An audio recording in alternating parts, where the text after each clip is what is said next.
Wala nang masasaya pa sa Paskong kasama mo ang iyong mga mahal sa buhay. Kadugo mo man o itinuturing mo na bilang bahagi ng iyong pamilya. Tunghayan po natin ang kwento ng isang magama at isang magkapitbahay at ang kanilang simpleng hiling ngayong Pasko.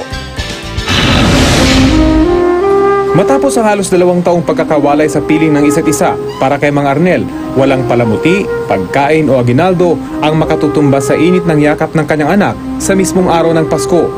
Mayo ngayong taon nang ibinalita ng GMA News ang tungkol sa nangyari sa mag-ama. Noong 2012, napagalitan po na parang nagtampo, umalis. Sundan namin, sa kabilang way po pala dumaan. Buhay o patay, makita ko lang kung ano talaga nangyari. At sa tulong na rin ng nasabing report na isa katuparan ng kanilang muling pagtatagpo. Pero ang hiling ni Ronel ngayong Pasko, maramdamang katulad pa rin siya ng ibang kabataan. Hindi presa sa pag-iisip.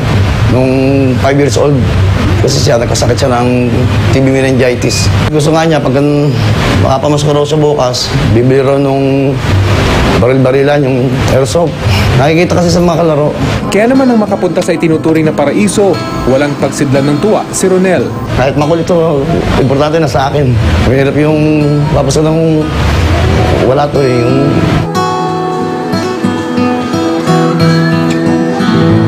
Sa malayong bahay naman ng Orani sa Bataan, nakilala namin si Aling Rosita.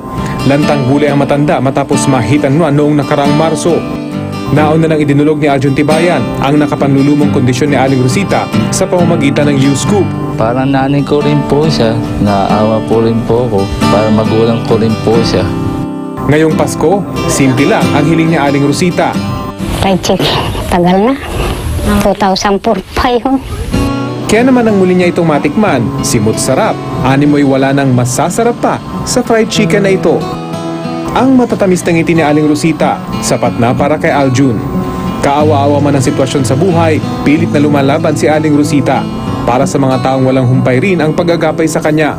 Sa lahat ng tumulong sa akin, nagpapasalamat po ako na sabi ko, Panginoon, pagpalain mo sila, na tulungan mo sila na bigyan ng lakas at buhay pa silang mahabang buhay at mayroon pa silang matutulungan gaya ko. Ang mga tulad ni Mang Arnel at Aljun na walang hinihinging kapalit sa ginawang kabutihan para kay Ronel at Aling Rosita, mga patunay na buhay ang diwa ng pagbibigayan. Rafi Tima, GMA News.